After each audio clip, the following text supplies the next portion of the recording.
Donc merci sincèrement pour cette invitation. Par contre, je dois malheureusement vous signaler un petit problème, Monsieur le Président, qui est en fait un grand problème pour mon pays.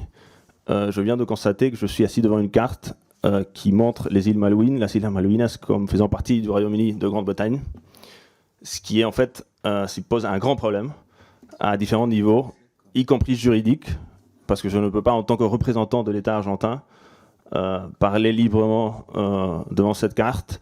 Ça revient à légitimer une situation qui constitue une atteinte, un attentat à la souveraineté de mon pays, à la dignité même de la nation argentine, et surtout une violation flagrante du droit international. Monsieur l'ambassadeur, entre parenthèses, donc on sait que ce territoire est contesté. On n'a pas attribué, comme vous le dites sur cette carte. Donc il y a c'est désigné comme Royaume-Uni. Donc il y a cet élément. C'est comme si on demandait à l'ambassadeur de l'Ukraine de venir parler devant une carte qui montrerait le Louhansk ou la Crimée comme faisant partie légitimement de la Russie. Je suis sûr que mon collègue ukrainien refuserait cela de manière assez éloquente.